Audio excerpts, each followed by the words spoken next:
दोस्तों, रावण नाम सुनते ही हमारे मन में 10 सिरों वाले दुष्ट पापी असुर की छवि घूमने लगती है और यही वजह है कि हर गली कूचे में आपको राम नाम का एक ना एक इंसान जरूर मिल जाएगा। लेकिन अगर आप रावण नाम के शख्स को ढूंढने निकलेंगे तो पूरी जिंदगी बीत जाएगी, लेकिन शायद आपको एक भी ऐसा व्यक्ति नहीं मिलेगा जिसका नाम रावण हो, क्योंकि हम उसे एक दुष्ट के तौर पर जानते हैं और उसे रामायण में भी विलन ही बताया गया है। शायद इसीलिए लोगों को उसकी असलियत पता नहीं है कि रावण कितना बुद्धिमान था।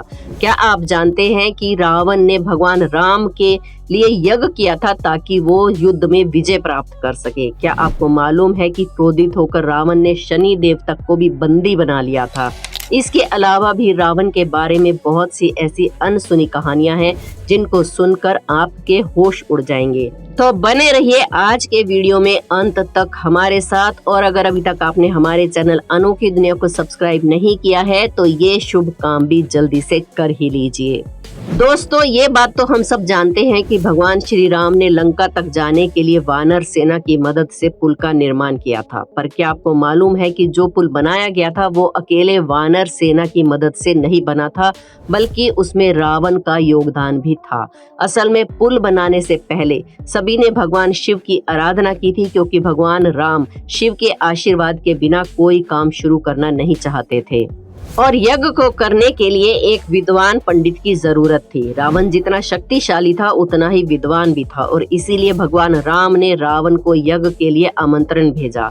क्योंकि रावण भगवान शिव का बहुत बड़ा भगत था, इसलिए रावण भगवान शिव के लिए किए जाने वाले यज्ञ को मना नहीं कर पाया और फिर रावण ने रामेश्वर जाकर यज्ञ को बड़ी सफलता पूर्वक संपन्न किया। और इतना ही नहीं, यज्ञ पूरा होने के बाद जब श्री राम ने विद्वान पंडित रावण से आशीर्वाद मांगा तो रावण ने पंडित होने का कर्तव्य निभाते हुए भगवान राम को विजयी होने का आशीर्वाद भी दिया। रावण ने माता सीता को स्पर्श क्यों नहीं किया? दोस्तों, लोगों के मन में अक्सर ये सवाल आते हैं कि रावण माता सीता को जब बंदी बनाकर ले गया था तो उसने उन्हें क्यों नहीं छुआ, यानी कि उनके साथ किसी भी प्रकार की बदतमीजी या जबरदस्ती क्यों नहीं की। अब इस चीज के जवाब में कई सारे लोग सोचते हैं कि रावण की अच्छाई थी कि उसने माता सीता का हरण करने के बावजूद उनकी मर्जी के खिलाफ उन्हें छुआ तक नहीं। पर इस कहानी के पीछे एक पहलू और भी है जो हमारे पुराणों में छिपा हुआ है।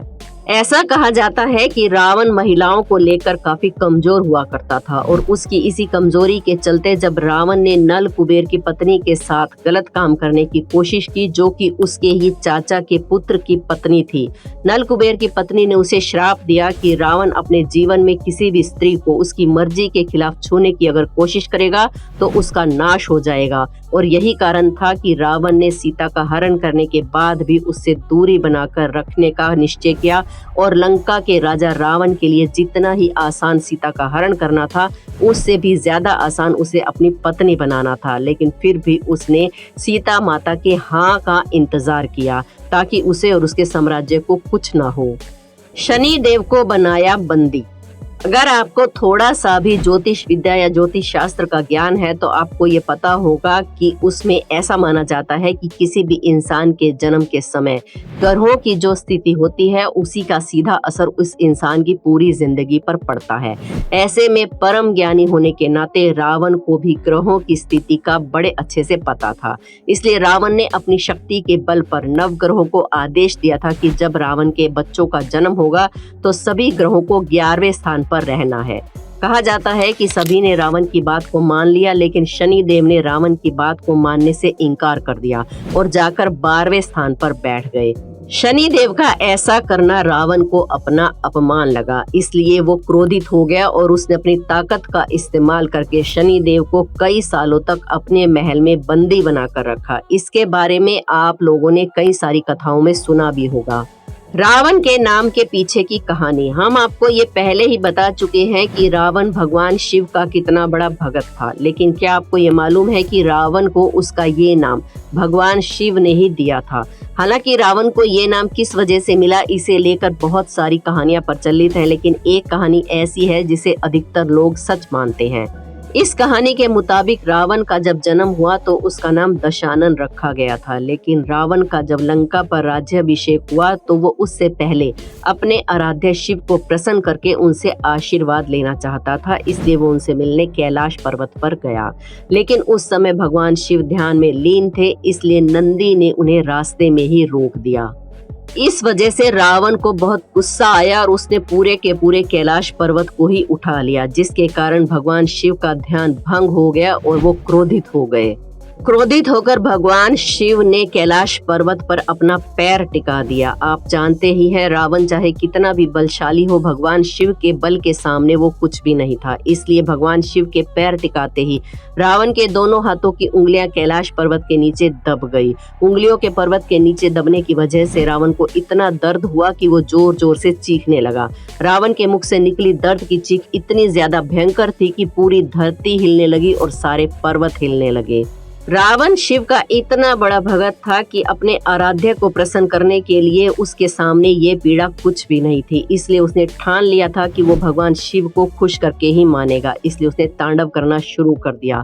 कैलाश पर्वत से कुचली हुई उंगलियों के दर्द को भूलकर जिस प्रकार रावण ने भगवान शिव को प्रसन्न करने के लिए तांडव किया, इसे देखकर भगवान का मन पिघल गया।